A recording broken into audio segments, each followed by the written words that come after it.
TS TET 2026కి స్వాగతం.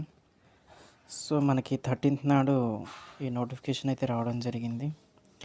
మనం ఇక్కడ ఎలిజిబిలిటీ గురించి ఒకసారి చూసుకున్నట్లయితే మీ అందరికి తెలిసిందే, పేపర్ 1కి ఇంటర్ ప్లస్, పేపర్ 1కి ఇంటర్మీడియట్ ప్లస్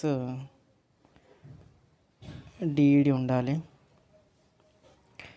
అదే పేపర్ 2కి వచ్చేసరికి ఎనీ గ్రాడ్యుయేషన్ ప్లస్ బీఈడి అనేది తప్పనిసరి. సో ఇంకోటి ఏంటంటే మనకి ఈ నోటిఫికేషన్లో ఇన్ సర్వీస్ టీచర్స్ గురించి కూడా మనకి చెప్పడం జరిగింది. TET for in service teachers.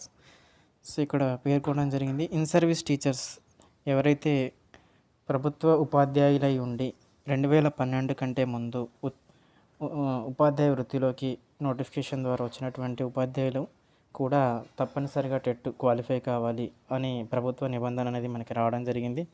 So కాబట్టి వాళ్ళు కూడా ఈ టెట్ని రాసుకోవచ్చు.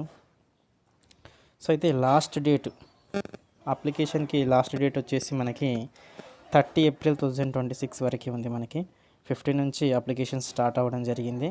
సో 30 ఏప్రిల్ 2026 వరకు మనకి అప్లికేషన్స్ అనేది తీసుకుంటారు. సో అయితే ఎగ్జామినేషన్స్ వచ్చేసి మనకి 15 జూన్ నుంచి 30 జూన్ మధ్యలో ఉండడం జరుగుతుంది.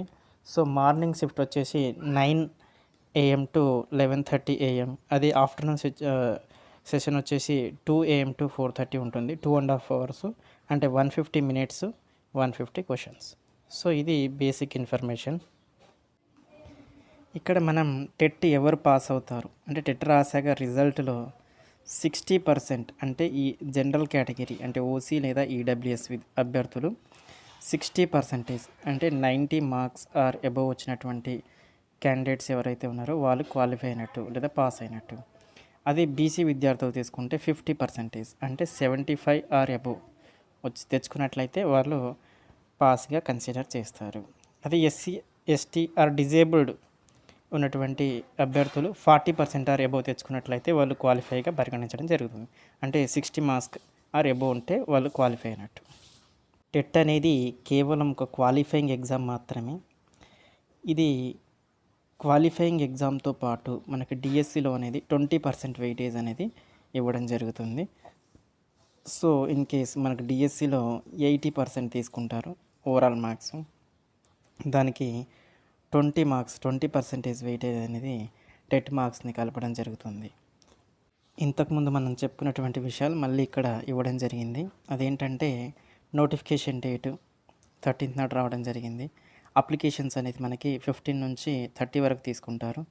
సో ఇందులో మనం చెప్పుకోదగిన విషయం ఏంటంటే డిక్లరేషన్ ఆఫ్ రిజల్ట్స్ ఎప్పుడు వస్తాయంటే బిట్వీన్ July 28 నుంచి 31st July లోపు మనకు రిజల్ట్ అనేది వచ్చే అవకాశం ఉంది. సో ఇది మనం గమనించాల్సిన విషయం. So thank you for watching. Please subscribe శిక్షం ఛానల్. Thank you.